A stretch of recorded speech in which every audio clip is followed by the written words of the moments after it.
जय हिंद दोस्तों। आज टॉप 20 महत्वपूर्ण को पढ़ने वाले हैं। ये प्रश्न एनटीपीसी 2019 और 2024 में पूछा जा चुका प्रश्न है। ठीक है, तो ध्यान से पढ़िएगा। तो पहला प्रश्न है, निम्नलिखित में से कौन सी खिड़की भारतीय रिजर्व बैंक द्वारा बैंकों को रिपो दर से अधिक ब्याज दर पर रातों रात उधार लेने के लिए प्रदान की जाती है? ठीक है, तो इसका सही जवाब क्या हो जाएगा? तो इसका सही जवाब ऑप्शन नंबर सी है। ठीक है, सीमांत अस्थायी सुविधा। सीमांत अस्थायी सुविधा जो है भारतीय रिजर्व बैंक द्वारा बैंकों को रिपो दर से अधिक ब्याज दर पर रातों रात उधार लेने के लिए प्रदान की जाती है। सीमांत अस्थायी सुविधा इसका सही जवाब है। अगला प्रश्न है, मगध में शुंगों के बाद किस वंश ने शासन किया? यह एनटीपीसी 2024 का पूछा हुआ प्रश्न है। तो मगध में शुंगों के बाद किस वंश ने शासन किया? तो कर्ण वंश ने। ठीक है, इसका सही जवाब क्या हो जाएगा? कर्ण वंश इसका सही जवाब है। अगला प्रश्न है, पोंगल एक फसल उत्सव है। ठीक है, यह किसको समर्पित है? तो पोंगल एक फसल उत्सव है, ये सूर्य देव को प्रसिद्ध है। ठीक है, ऑप्शन नंबर डी इसका सही जवाब हो जाएगा। पोंगल सूर्य देव को प्रसिद्ध है। अगला प्रश्न है, एक ही प्रकार का परमाणु निम्न में से किससे मिलता है? तो एक ही प्रकार का परमाणु किससे मिलता है? तो ये प्राकृतिक तत्व से मिलता है। ठीक है, एक ही प्रकार का परमाणु प्राकृतिक तत्व से मिलता है। ये एनटीपीसी 2024 का पूछा हुआ प्रश्न। ठीक है, एनटीपीसी में 2024 का पूछा हुआ प्रश्न है। प्रश्न संख्या 5 है, दो या दो से अधिक तत्वों के मात्रा के विचार से एक निश्चित अनुपात में संयोग करने से बना पदार्थ कहलाता है। ठीक है, तो दो या दो से अधिक तत्वों की मात्रा के विचार से एक निश्चित पदार्थ में संयोग करने से कौन सा पदार्थ मिलता है? तो ये मिलता है यौगिक। ऑप्शन नंबर 20 का सही जवाब हो जाएगा। यौगिक इसका सही जवाब है। अगला प्रश्न है, जीव विज्ञान शब्द का सर्वप्रथम प्रयोग किसने किया? तो जीव विज्ञान शब्द का प्रयोग सर्वप्रथम किसने किया? तो लेमार्क और ट्रेविरेनस ने। ठीक है, इसका सही जवाब क्या है? डी, लेमार्क और ट्रेविरेनस ने। अगला प्रश्न है, हड़प्पा सभ्यता का सर्वाधिक मान्यता प्राप्त काल है। ठीक है, हड़प्पा सभ्यता का सर्वाधिक मान्यता प्राप्त काल क्या है? तो 2500 ईसा पूर्व से 1750 ईसा पूर्व। ऑप्शन नंबर 20 का सही जवाब हो जाएगा।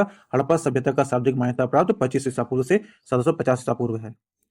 अगला प्रश्न है, सिंधु घाटी सभ्यता में घोड़ों के अवशेष कहाँ मिले हैं? ठीक है, तो सिंधु घाटी सभ्यता में घोड़ों के अवशेष सुटकोटदा। ठीक है, ऑप्शन नंबर ए सही जवाब हो जाएगा। सुटकोटदा में मिला है। तो घोड़े के अवशेष कहाँ मिले हैं? तो सुटकोटदा में।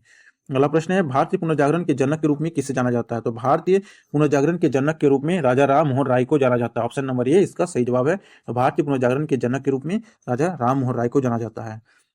अगला प्रश्न है, तमिलनाडु का कौन सा शास्त्र नृत्य और रूप से संबंधित है? ठीक है, शास्त्र नृत्य रूप से संबंधित है। तो तमिलनाडु का कौन सा शास्त्र? तो भरतनाट्यम। ठीक है, भरतनाट्यम जो है तमिलनाडु का प्रसिद्ध शास्त्र नृत्य है। अगला प्रश्न है, निम्नलिखित में से कौन सा केरल का प्रसिद्ध त्योहार है?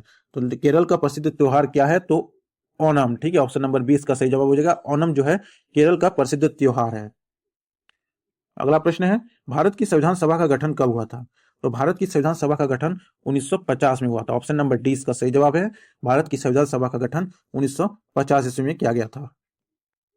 अगला प्रश्न को देखेंगे, भारतीय संविधान की प्रारूप समिति के अध्यक्ष कौन थे? तो भारतीय संविधान की प्रारूप समिति के अध्यक्ष कौन थे? तो भीमराव अंबेडकर। ऑप्शन नंबर 20 का सही जवाब हो जाएगा। डॉक्टर भीमराव अंबेडकर जो है भारतीय संविधान की प्रारूप समिति के अध्यक्ष थे। अगला प्रश्न है, हड़प्पा सभ्यता की थी? तो हड़प्पा सभ्यता कांस्य युग की थी। ऑप्शन नंबर इसका सही जवाब हो जाएगा। हड़प्पा सभ्यता जो है कांस्य युग की थी। अगला प्रश्न है, पद्म भूषण गुरु बेपत्ति चिन्ना सत्यम निम्नलिखित में से किस नृत्य शैली में सैकड़ों छात्रों को प्रशिक्षित करने के लिए प्रसिद्ध है? तो पद्म भूषण गुरु बेपत्ति चिन्ना जो है ये कुचिपुड़ी। ऑप्शन नंबर इसका सही जवाब हो जाएगा। कुचिपुड़ी के लिए प्रसिद्ध है, जो सैकड़ों छात्रों को प्रशिक्षित करने के लिए प्रसिद्ध है। अगला प्रश्न है, सिंधु सभ्यता के घर किससे बनाए जाते थे? तो सिंधु सभ्यता के घर ईंट से बनाए जाते थे। ऑप्शन नंबर ए इसका सही जवाब हो जाएगा। ईंट से, सिंधु सभ्यता के घर ईंट से बनाए जाते थे। की कोचिज है चल कॉकर पढ़ मोबाइल। प्रश्न है, सिंधु सभ्यता का पत्तन नगर बंदरगाह कौन सा था? तो सिंधु सभ्यता का पत्तन नगर बंदरगाह कौन सा था? तो लोथल। ठीक है, ऑप्शन नंबर 20 का सही जवाब हो जाएगा। लोथल जो है सिंधु सभ्यता का बंदरगाह था। अगला प्रश्न है, सिंधु सभ्यता का शाब्दिक उपयुक्त नाम क्या है? तो सिंधु सभ्यता का शाब्दिक उपयुक्त नाम है हड़प्पा सभ्यता। ऑप्शन नंबर ए इसका सही जवाब हो जाएगा।